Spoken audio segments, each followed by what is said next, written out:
Oh my goodness, I am. All right. Well, good morning, everyone. Thank you for joining us this morning. I saw in the chat that several of you are joining us from all around our region. We're very excited to have you here. This morning, we wanted to take some time to revisit the NAR Policy Statement 8.0 on clear cooperation. This statement or this new policy was actually passed last November at the National Association of Realtors annual meeting, back when we could meet in person. And Stellar MLS implemented it back in early March. So it's been about 9 months now that we had this new policy in place. And there are still some questions. This was a major change. So we want to take the next hour or so to really share with you some of the things we've learned since Clear Cooperation launched and some of the points of confusion and maybe areas that we can clarify a little further.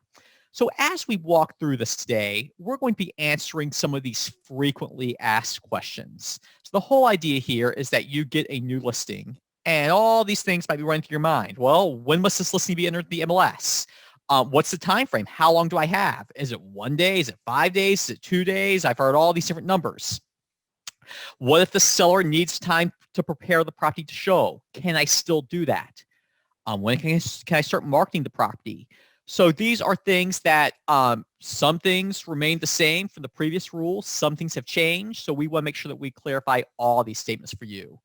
Another common one, well, this listing down the street from mine has a sign in the yard, but it's not in the MLS. Is that allowed? Is this a violation? How do I report it? So we'll go through that. Why? Why do we have this rule? What's the purpose? And I want to spend a lot of time today, not just talking about the what and the how, but really get into why NAR number 1 passed this policy, but why Stellar MLS implemented it.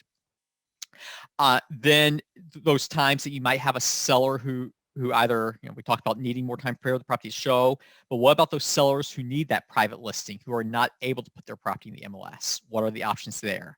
And finally, we'll talk about how this fits into coming soon marketing. So that's going to be this morning. Those are going to be some of the things that we address.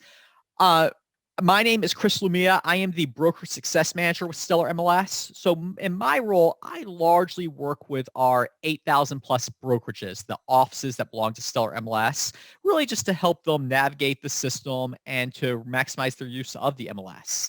I have several panelists with me. First of all, we have several members of our training team. Tamara Waters, our training manager, and John Lipscomb, our senior trainer. Connie Kazakowicz, who is our compliance manager. And we might also have a few other members of our management team joining us throughout the morning. So we might have a few additional panelists as well who will be helping me answer questions. I do have to share our antitrust obligation, as Stellar MLS is a for-profit corporation and our shareholders are members engaged in similar businesses. We are under very close regulation for federal antitrust laws. So what this statement pretty much says is that whenever such persons are engaged in similar businesses, when we gather, there is a risk of antitrust liability or the appearance of anti-competitive activity.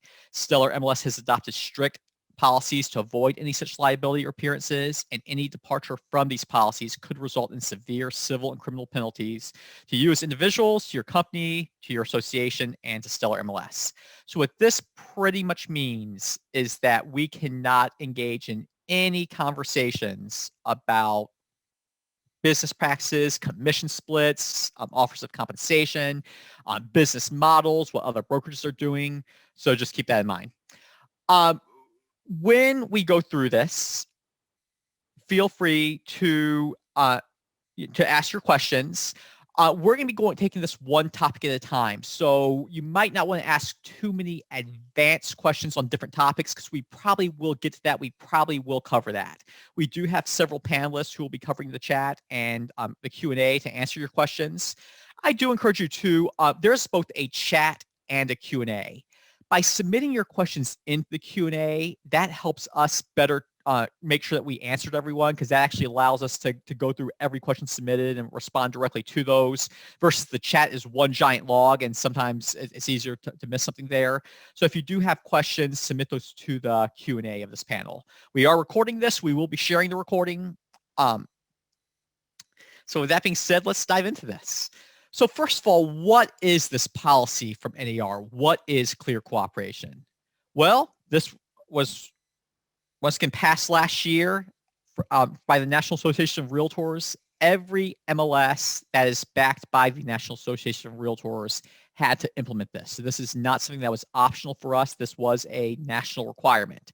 But we launched this in March. And it pretty much says that if any public marketing is going to take place on a listing, a sign of the yard or anything else, a Facebook post, it must go into the MLS within 1 business day of public marketing. So we'll get into the details about how long you have in general and what triggers this 1-day rule, but that's what clear cooperation is, that if you're going to market a listing, it must go in the MLS within 1 business day of public marketing. In addition to the new rule, back in March, we launched some new forms. We launched we called it the authorization to temporarily exclude a listing from the MLS. This is going to be a case where your seller just needs more time to get a property ready to show. We also launched a new office exclusive form. When you do have those customers who, for whatever reason, whether or not it's a high profile job, law enforcement, a judge, if it's a celebrity, or for any other reason where the seller does not want their listing in the MLS, they want to market it one-on-one confidentially, we'll talk about that process too. We'll talk about the new process to submit these clear cooperation forms online. We've made this a lot easier. In the past, you had to email the forms in. It was a very manual process. Now it's all automated. And also, I posed that question in one of the first slides. Well, what happens if the listing down the street from mine has a sign up, it's not the MLS? We'll talk about how you can check into that to see if anything's on file, if that listing needs to be in the MLS, and how to report that if it is in fact a violation. So that is the what. But now I really want to get into the why. Why did NAR pass this rule? Why is Stellar MLS putting so many resources into this?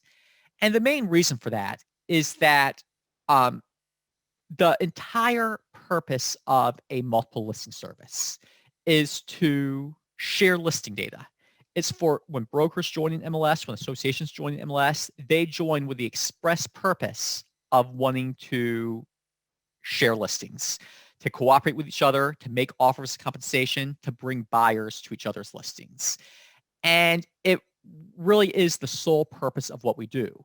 So we have a slide up here. We say cooperation is the heartbeat of the MLS.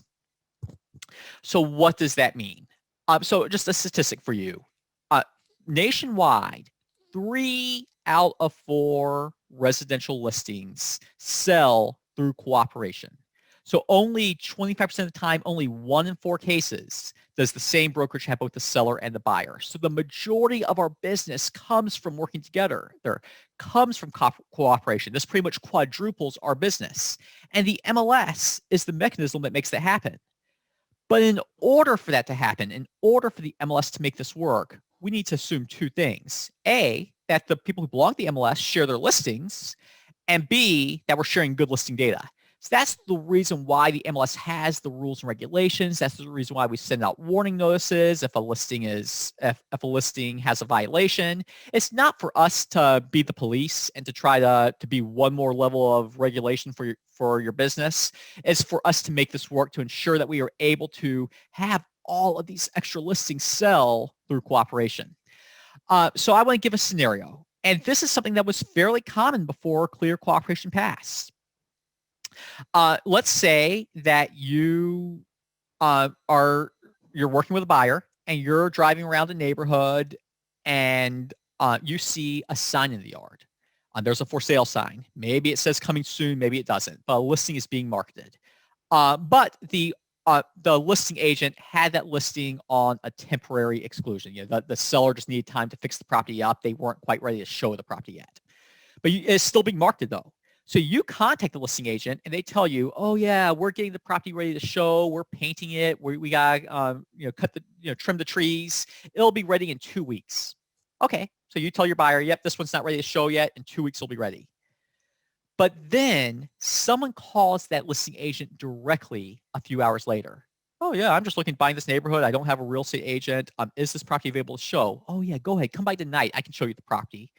because the listing agent figured, hey, this person's not represented. They might be able to buy it before it hits the MLS. And that was happening quite frequently. That was a major violation. A lot of people are impacted by that decision. First of all, was the seller's needs met? The listing was withheld from the MLS, but it was still being shown. An offer was made. What if my buyer was willing to offer more? That seller could have been put in a bad situation because the listing was not placed in the MLS but was being marketed. What about me as the buyer's agent and my buyer? So I was trying to do the right thing. I called. I said, can I show the property? I was told no. My buyer was told no. Now my buyer is questioning the value of working with me. They're thinking, hey, if I just would have called that seller directly, or if I would have called that listing agent directly, I could have seen the property. I could have made an offer. Why am I wasting time working with an agent? And unfortunately, what happens is it kind of breaks down the entire purpose of the MLS when listings are not being placed in the MLS in a timely manner. So that was the number one problem that this policy was aimed at solving. Now, another analogy, and this was used a lot in kind of the months leading up to Clear Cooperation, was the potluck dinner. So what would happen if there was a potluck dinner, a bunch of people showed up with a plate and a fork, but no one brought a dish? Well, that dinner wouldn't go very well. I feel that analogy is not as comprehensive, but we're about 9 months into a pandemic. I just kind of miss potluck dinners. I like this picture, so I thought I would throw that in there. So anyway, that is the why of Clear Cooperation. But now let's talk more about the how. How does this work? So this is a rule that was somewhat amended. For many years, the rule always was that when you had it was either the latter of the date that all owners signed the listing agreement or the beginning date of the listing agreement. Within, it used to be 2 days of that, the listing had to go in the MLS unless there was an exclusion form filed. So that was the former rule. Before Clear Cooperation passed, we extended the 2-day time frame to 5 days. The reason for that, things have changed over the years. In the past 5 to 10 years, professional photos have become the norm. So a lot of times agents are relying on photographers to come out, and it takes a few days to get the pictures ready. A lot of properties right now, especially in a low inventory market, you have homes that have been touched for 30, 40 years. They're not hitting the market. It might take a little bit of time to get that home ready to show. So we wanted to make sure that we gave you a little more time. We didn't want too much time, but 2 days just wasn't enough. So we extended that to 5 days. So that is still in place. You still have 5 days from either the date that all owners signed the listing agreement or the beginning of the date of the listing agreement, whatever is later, to get your listing in the MLS. But what the new Clear Cooperation policy states is that the minute you start publicly marketing that property, whatever the situation is, whether or not you just put up a sign, whether or not you're on a temporary exclusion, whether or not you're on an office exclusive listing, within 1 business day of any public marketing, that listing now must go in the MLS. So that's the big change, is that 1 business day of public marketing. So first of all, what types of listings does this apply to? It applies to pretty much any residential listing. So single family homes, condominiums, co-ops, townhouses, vacant land, vacant residential land, mobile homes being sold with the land, that residential multifamily, what we call income property in the MLS, duplexes, triplexes, or quadruplexes. Those are all property types that fall under Clear Cooperation. So residential sales, you have 5 business days to enter listing at the MLS or file an exclusion, but within 1 business day of any public marketing, it goes in the MLS. The types of listings that do not fall under this policy. First of all, currently pre-construction. So when you are working with a builder, you have a home in the MLS that is not there yet. It's to be built. That currently does not fall under Clear Cooperation. Commercial listings and business opportunities. Those are not required listing types by the MLS. Those do not fall under this rule. Currently, all rentals are not under this rule. It used to be only short-term rentals weren't required in the MLS. So currently, Rentals are not required. They're optional. That could change in the future, but as of right now, rentals are not under this policy. Fractional ownership listings, where you're only selling a fractional interest of the property. Joint listings with another brokerage. Sold data for entry-only listings. So if you take a buyer to a listing that was maybe outside of our market area, that was a new construction, that was a for sale by owner, you have the option of entering that listing within 30 days of sale to get credit for it, but it's optional, it's not required. And finally, this one kind of has two layers to it. Properties personally owned by participants or subscribers of the MLS. So what this means is that if you own, say if you own an investment home and you're selling it, you're not required, since you're the owner, you're not required to put it in the MLS. Now that brings up a whole nother philosophical question where what happens if members of the MLS aren't using the MLS. But if you are the personal owner of a property, that's optional. But if a brokerage is a corporate entity that owns properties, then it's not optional. So for example, a lot of the iBuying companies where they're a brokerage, they're a corporate entity, and that corporation owns a lot of properties, the corporate entity has to put their inventory in the MLS. But if I am an individual non-corporate owner, then it's optional. So that is the required versus optional property types. So let's see. Hey, We had Chris, yes. sorry to interrupt you. We have some chats here Yeah. asking for you to explain the joint listings. Absolutely. So the basic definition of a joint listing is when two brokerages team together to list a property.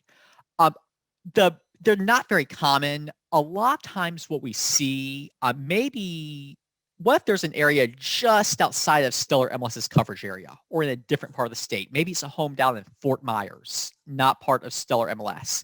Sometimes what you will see is a joint listing between a brokerage in that MLS, that association, a brokerage in maybe Stellar MLS's neighboring coverage area to get wider reach. Once again, not very common, but these are listings that are being listed jointly by two brokerages. We had some questions and coming through the chat. Yes, this is being recorded. We will be sharing the recording. We talked about coming soon listings. We're going to get into that later because that does fall into this as well. So we're going to talk in depth about coming soon. So I'm going to hold that for just a minute. We also, a great link was shared, and I'm going to bring this on the screen later, but stellarmls.com/clear cooperation. We have all sorts of resources there. We have infographics. We have things you can share with your sellers to explain this policy. And at the very end, I'm going to actually pull this up and help you. I'm going to show you a few key resources on that site, stellarmls.com/clear cooperation. So Pete, your question was, if I am an agent selling my own investment home. So if you are the subscriber to the MLS, you are the sole owner of the property, then it is optional. It is not required in the MLS. Why would a joint listing be excludable? Basically, the MLS has a list of definitions of required versus optional property types for various reasons, just the way how these optional property types work. These are constantly being revisited, and over time, some more of these might become required property types. The one right now, currently, for example, rentals are not required. Well, we might revisit that in the future. But as of right now, just the Stellar MLS rules has it under an optional property type. So also with joint listings, because these are so few and far between, my advice is when those come up, if you have any questions about just about the logistics of it and whether or not it needs to go in there or not, call us. I think literally we have like 30 at any point in time out of 80,000 listings, so I don't want to spend too much time talking about the ins and outs of those. Fractional listings. So we had a question from Ruth, what is considered a fractional listing? So there's a lot of confusion between like timeshares versus fractional ownerships. Basically, a fractional listing is where there are multiple owners on the deed and only one interest in the property is being conveyed. So it could be that 4 individuals own a vacation home together. All their names are on the deed. Maybe they're part of an LLC, however it might be, but one person is selling their 25% interest. That's a fractional listing. Some timeshares, especially some of the older timeshares, are set up this way where there are multiple fractions of ownership. It's whole ownership split 52 ways or split 12 ways or however many. But fractional ownership is where only one interest in the property is being conveyed, not required. So let's see. Let's now jump into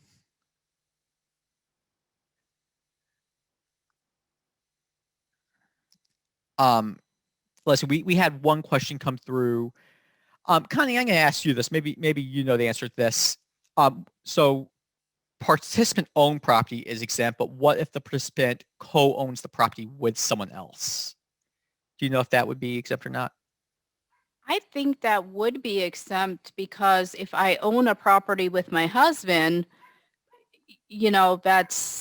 that would be, I mean, I think if you're both the owner of record, then at least if one of them is the participant or subscriber, that would be okay. I would still suggest maybe filing an owner's waiver with us, because the problem is that we don't always know that, you're the owner.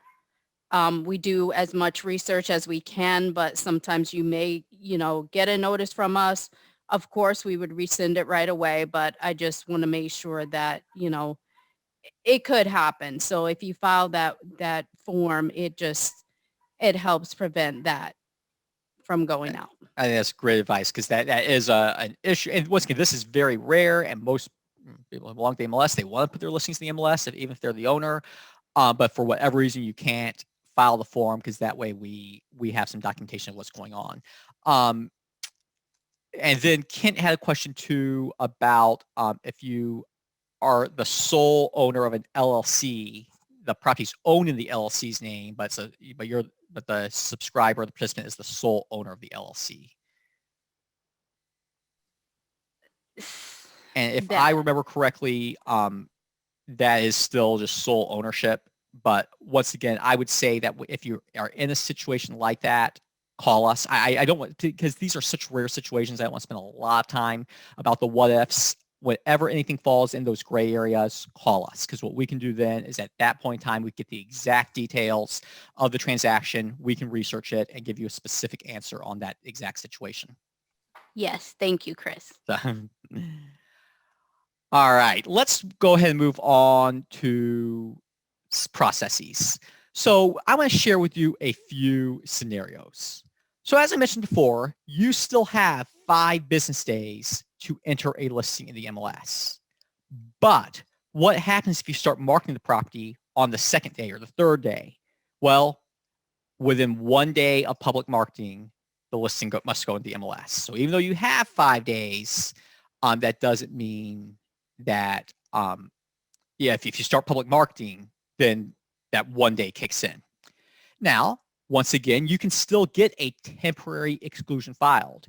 Your seller needs 2 weeks or 30 days to fix up the property. Perfectly fine. Within 5 days of the listing, you file the temporary exclusion form with us. It's all done online now. I'm going to show you how to do that. But if public marketing begins anytime within that temporary exclusion period, clear cooperation is triggered.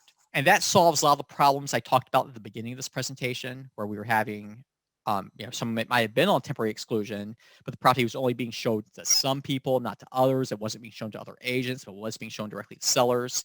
Clear cooperation solves all that. Yes, you can still have a temporary exclusion, but within 1 day public marketing, it goes in the MLS. Same thing with the office exclusive. You have that seller who has privacy concerns. That's fine. But if they have privacy concerns, public marketing kind of negates those concerns. So they can have a confidential listing as long as there is no public marketing. When there's any public marketing, even with that office exclusive, it goes into the MLS within 1 business day.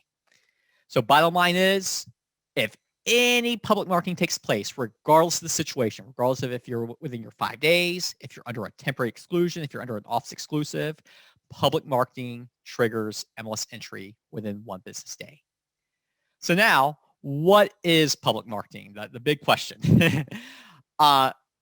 So first of all, flyers displayed in window. Public marketing basically is anything the public can see. Anything that more than one individual is going to see at the same time. Flyers displayed in windows. So if it's a brokerage with a storefront, if flyers are displayed in the window, that's public marketing. Yard signs, whether that's coming soon, regular, any yard sign is public marketing. Digital marketing on public-facing websites. So any consumer search portals would be considered public marketing. Digital communications or email blasts. So this is not sending an individual buyer a one-on-one email. This is me sending out a blast, sending out to my entire email list. Hey, check out this new listing. That is considered public marketing. Multi-brokerage sharing networks. So with an office exclusive listing, you can share with other agents in your office, but the minute, and we just find an office as any offices that are firm together. So if you're with like maybe your broker has 3 different offices and the MLS has them all grouped together, that's what we just call the office level. It's within your brokerage. But anything that's beyond your broker, that would be a multi-brokerage sharing network, including franchises. You know, it's one thing where if your broker is the broker of 2 XYZ franchises, that doesn't mean that you can share with your entire franchise network. And finally, brokerage website displays such as IDX and VOW. So if you you cannot put listings on your website and not put in the MLS. All of these things are considered public marketing. So Marion, you asked the question, what's the difference between public marketing and one-on-one marketing with emails? Well, it's just that. So if I sent an individual communication out, made an individual phone call, sent an individual email out to a buyer in my network, that is one-on-one. But when I send on an email blast, that's public marketing. Now, there's gray area. So there's a way that if I send out 1,000 individual emails, one versus one email blast with 1,000, you start getting to that point where, my philosophy is when in doubt, it's probably public marketing, but coming soon yard signs will be public marketing. So even if there's a sign, even if it says coming soon, it's still public marketing. It still triggers clear cooperation. And we're going to talk about coming soon in a minute.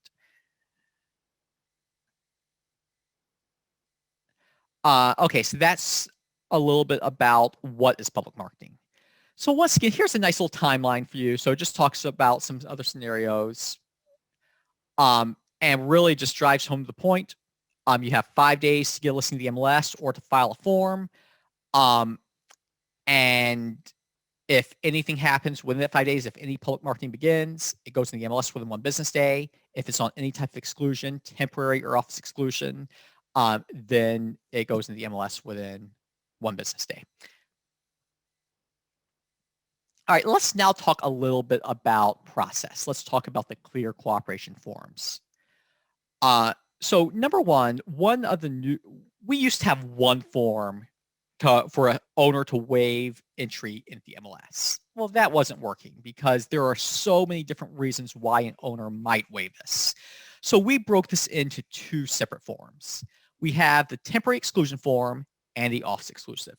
The temporary listing form is that case where your seller just needs time before entering the property in the MLS. We tried to make this form a little more simple, a little more streamlined. In the past, the seller had to initial all these statements that might not have applied to the situation. So under the temporary exclusion, that's just when we're going to temporarily waive it, or we're going to temporarily waive MLS entry. The office exclusive is going to seriously be when the seller does not want entry of the property in the MLS. Now, if they change their mind later, they can cancel this, but your seller's telling you, nope, I don't want this in the MLS at all. So let's dive into these forms a little bit. So the number one thing is that we do not accept any modifications of this form. So your seller cannot go through here and cross out and initial statements. They have to accept this as is. And we have some infographics for you that you can share with your seller to explain this a little better. But that's number one, no modifications. This is the main statement that your seller is agreeing to. They are agreeing that if we're going to put this under a temporary exclusion, that we're not going to put this in the MLS until it's ready to show, that they are not going to show the property. And they are not going to, and they understand that no public marketing can exist. So that's the main thing that's going to happen. This form is available in all of our form platforms, Transaction Desk and Form Simplicity. Nancy, you asked that question about Transaction Desk. It also is available if you go to that Clear Cooperation landing page, stellarmls.com/clear cooperation. Everything you need is right there, including all these. And we just threw that into the chat again. So that's going to be the temporary exclusion. The office exclusive, we have them initial a few additional statements. Not only do we basically, with this, we want to make sure the seller realizes by not putting the listing in the MLS, they are missing out on a lot of exposure. They might not be getting the best offer they can because they are not sharing with other brokerages, and they're not sharing with as many people as would see it if they put the listing in the MLS. They also agree that public marketing will not take place.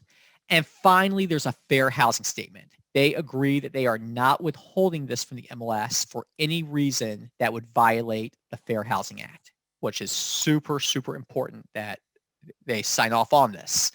So these are the three things they initial on the office exclusive form. And then all the owners of record sign the form, and then you are able to submit either of these forms online. So once again, in the past, this was a manual process where you would either email or fax these to us. But now, if you log into the MLS, if you go to stellarmls.com and log in, if you click on where it says My Stellar MLS Account, there is an owner's exclusion section. So by coming here, you are able to complete a new form, submit a new form, and then you fill out some information. You say if it's a temporary or a full office exclusive. You upload the form, you submit it. So that's number one. So we talked a little bit about the why. Why does this policy exist? Well, it's to protect the purpose of the MLS, which is to cooperate and to increase the amount of transactions that close. We talked about the what the policy is within one business day of any public marketing, regardless of the situation. Listing goes to the MLS. We talked a little about the how. You have these forms. You can submit these online through the Stellar MLS portal by going to My Stellar MLS Account and then the Owner's Exclusion section. But we'll talk about a few other kind of housekeeping items now. What happens if you notice a clear cooperation violation? Now, there are a few things. Not everything that appears to be a violation is in fact a violation. Sometimes a listing is not in the MLS because the agent doesn't belong to the MLS, especially like in a bordering area where maybe, I don't know, maybe you're in Spring Hill up in Hernando County, and or maybe you're like in North Pasco County, and a Hernando County agent who's not belonging to this MLS has a listing in Pasco County. It could be for a reason like that. But we will investigate any reports that come through to us. I'm going to share some numbers with you. It's not as extensive as you think it would be. This policy has been very well received, and we've had very few issues. So I'm going to share some stats with you at the end of this, but we've been pleasantly surprised. But anyway, when you go to My Stellar MLS Account, so the same place we went to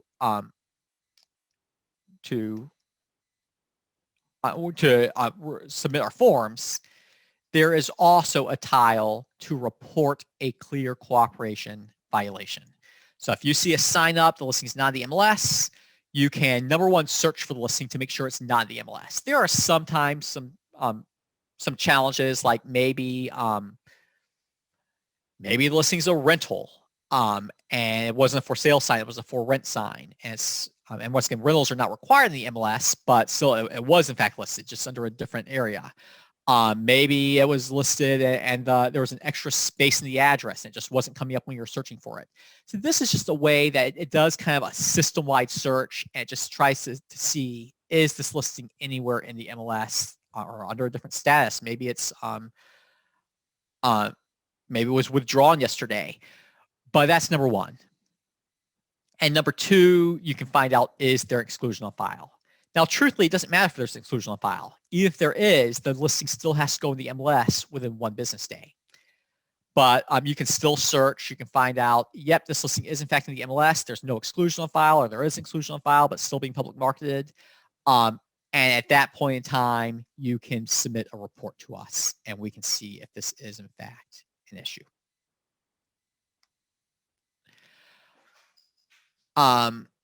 We do ask that you upload evidence because the truth is we enforce this. We do. We investigate all the concerns that come through to us. I'm going to share with you the numbers later, but we don't have people who drive around looking for sale signs and cross-checking those against the MLS. So you need to show us what is the public marketing. Is the for sale sign in the yard? So maybe send us a photo that is date stamped. Maybe send us a picture of the ad you saw or something on the website or on Facebook that you saw. So send us a photo showing us the public marketing and when that public marketing occurred, and upload that to the violation report. Connie, before I move on to penalties and all that, anything else that you would like to say in terms of the reporting of violations, like what helps your team and what tends to, if there is in fact a violation, what tends to get this taken care of the easiest? Yeah, the more information that we receive, the better. So we've received some signs where it's just a picture of the sign. There's no subject property in the background. I know sometimes it is a little difficult to get that subject property, but it does help us out a lot if you can kind of get the address this way when we go to the agent, because this is an immediate violation. So there is no warning. Yeah. We get the report and an immediate fine goes out. So the more information we have, the better it is to, really be able to make that violation stand if it is valid. But in some cases, there may be a little bit of gray.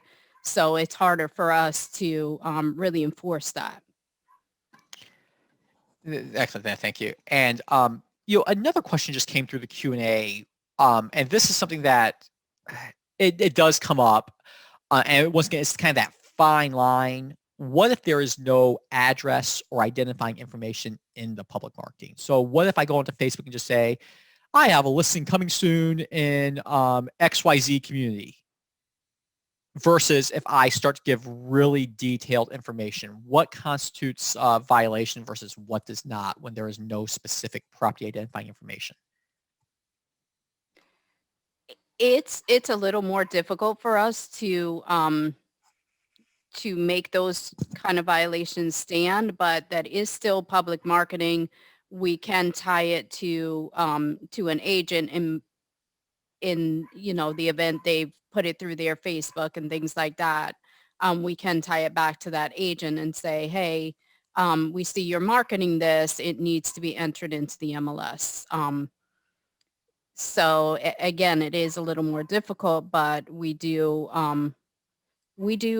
in that case, we would send a kind of a warning notice to say, hey, if this property is not in, you need to get it in immediately. We do look to see and try to match up. Okay, it says that, this is a 4-bedroom house. So we'll go and we'll look and we'll see if something was entered during the time period that the marketing began and things like that. So we do try to do our homework as much as we can, but it does make it a little more difficult but it is still a violation. Yeah. If it's being marketed, it's a violation. Yeah. And my philosophy is always, when in doubt, either call us to verify the exact situation, exactly what it is, or don't do it. If there's ever any gray area, because there are sometimes there is gray area. out there. And sometimes there are case-specific things where, well, if it is like this, it's not a violation. If it's like this, it is. Those are not the majority of cases. Those are only the margins. But, we will gladly talk through those margins. But generally speaking, it gets very dicey when, oh, well, I left the address out, but I still gave so much information that anyone can figure out which property it was. That's public marketing. That's a clear cooperation violation. Let's see, John, you submitted something in the chat. It's a very detailed scenario. I'm going to ask you to email that to us. Just email it to our training team at training@stellarmls.com, and we'll look through that because when we get into really, really specific details, there's a lot of stuff we have to look into in that specific situation. Okay, so someone asked about what the fines are. Well, the fines are pretty substantial. So this is something that our board of directors classifies as a severe violation, and meaning the first offense is a $500 fine. The second offense is a $2,500 fine. And the third offense is a mandatory hearing and a fine of up to $15,000. So this is a pretty serious violation, and this is something that we want to make sure that we get as much information out as possible about this, and we've done a pretty good job about that because you're going to see that since March we really haven't had that many fines that we've had to issue. And number two, it is still progressive. So when this first was launching, originally the first fine was going to be $2,500. We scaled that back a little bit. But at the same time, that's still a pretty hefty fine. Fines are something that the reason why we fine is, once again, it goes back to the purpose of the MLS, is to share listing data with each other. And if stuff is missing from the MLS, or if listing data is incomplete or inaccurate, it does impact the entire it impacts the entire integrity of the MLS and the purpose of the MLS. That is the reason why we fine. We don't. Most of any fine money that we collect, it's invested back into data integrity. It takes us a lot of resources to make sure that we have the best data in our database. We have very pricey software that scans for violations. We have an entire team that is making sure that the data is clean and correct. So this is something that, as a core purpose of the MLS, is to share the best and cleanest data possible. Any fine money that we receive, that's what that covers. So no one's going out to steak dinners off of these fines. Let's see. So let's talk a little bit about coming soon. That's a big topic, and it's a topic that MLSs across the country are struggling with right now. Some MLSs actually have a coming soon status, where you are able to enter a listing instead of as active, you're able to list it as coming soon. And then sometimes public marketing is allowed, sometimes it's not. We researched this extensively. We sent a survey to all of our brokerages, and we collected comprehensive feedback on how the brokers of Stellar MLS, the participants, felt about a coming soon status. We talked to and we researched every major MLS in the country that is considering coming soon, and we're looking at what everyone else was doing, and we found a lot of confusion, more questions than answers. A lot of MLSs that implemented a coming soon status are having a lot of issues with them, and it's almost creating like a loophole to clear cooperation. It's creating an enforcement nightmare.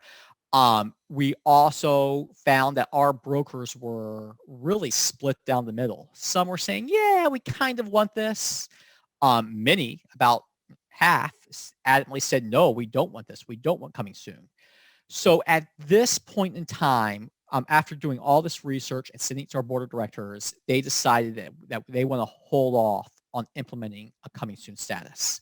So any coming soon listings, any coming soon marketing, is still going to fall under clear cooperation. So you can't put a listing that says coming soon and withhold it from the MLS. If there's any coming soon marketing, it must go in the MLS within one business day. this is something that will be revisited at some point in the future as these coming soon statuses are a little more worked out, as we know a little more. But as of now, there is no coming soon status from Stellar MLS. Let's see. So now I want to share with you just some of the numbers. Since March 4th, when this launched, we have received over 12,000 forms. We've received 11,500 temporary exclusion forms. And remember, we have about 80,000 listings in the, or 70 to 80,000 listings in the MLS at any point in time. Right now, of course, right now, of course, there's a little lower inventory, but generally speaking, there's 70 to 80,000 listings in the MLS. For pretty much this entire year, we've received about 12,000 forms, 11,500 temporary exclusions, 648 office exclusives. So office exclusives, as you see, are not terribly common. They do happen. We do see these, but 600 for the entire year, less than 1% of our listings. We have received 463 reports of violations. Out of those, we've investigated all those. 154 of those were true violations, and we've issued 154 fines since March. So this is not something that is being violated left and right. This is not something that has been just like we're constantly out, we're constantly writing fine notices. This is, violations have been fairly rare. Tens and tens of thousands of our listings have not been an issue. Only a handful have been. And we're really happy about that trend, and we hope that that trend continues. So that's part of the reason, too, why we want to have webinars such as this, because this is a confusing topic. It's high stakes, but there are a few what ifs. There are a few scenarios that do fall in those gray areas. We want to make sure we talk through those. But the best resource that we want to share with you is our Clear Cooperation landing page. So we throw this into the chat again, just stellarmls.com/clear cooperation. You can also find this under the resources tab of Stellar MLS.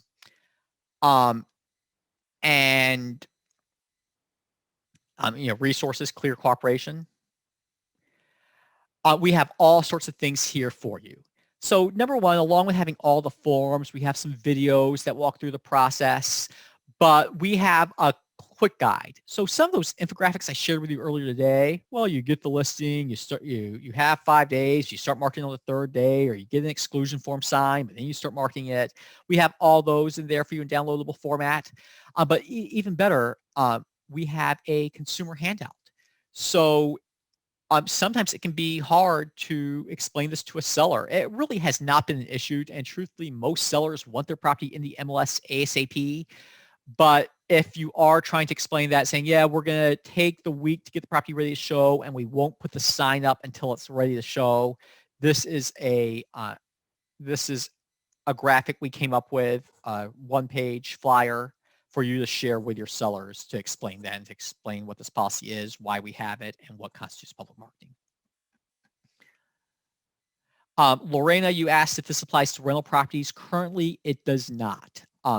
In the future, I really can't answer that. Right now, we're doing an extensive look at all of our rental fields and rental rules, but right now, this does not apply to rentals. Let's see.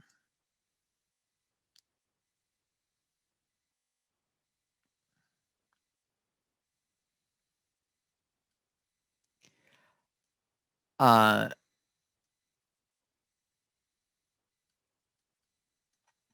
trying to see if there's any other questions. Why don't we have anonymous attendee follow up with us after the webinar? Sounds good. To address his or hers specific concerns. Sounds great. And Judy, in terms of the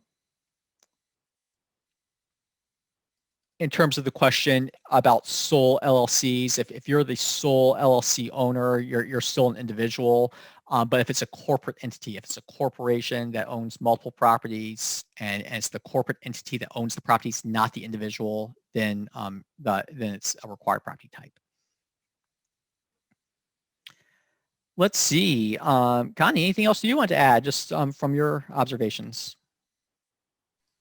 Wait. No, I think we're good. I think we've covered everything. A lot of good questions. I hope we've been able to answer a lot of the questions that you've had. But if there's anything, please, please, please reach out to us. We're not here to find at the end of the day. We're really here just to make sure that the data is accurate.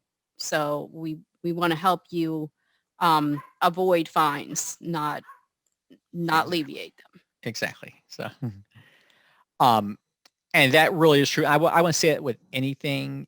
When in doubt, ask. Because once again, data integrity is one of our core brand values. It's one of the promises we make to all subscribers that we're going to offer you the most comprehensive and accurate data possible. And for some things, they're more minor, so we're able to send warning notices. Some things are automatic fines, but either way, our goal is to not have to ever issue fines. So if you ever have a specific situation, feel free to run it by us, because sometimes it takes a little research, and we have to look into the specifics of that situation. But anyway, thank you so much for joining us today. We are, we're excited that this has been a smooth launch. When Clear Cooperation has launched, I think that many agents have seen the value of it. It's alleviated a lot of the issues that we've had last year and before with properties being only shown to some people and not to others, and eroding kind of the confidence of the MLS. So a lot of that has been solved. And we just thank everyone who have been really so helpful in following these guidelines. So it's been a good year for us with this, and we're very pleased that we've only had a handful of violations out of our tens and tens of thousands of listings. Once again, stellarmls.com/clear cooperation. Lots of great information there. All these infographics can be found. And thank you all so much for joining us.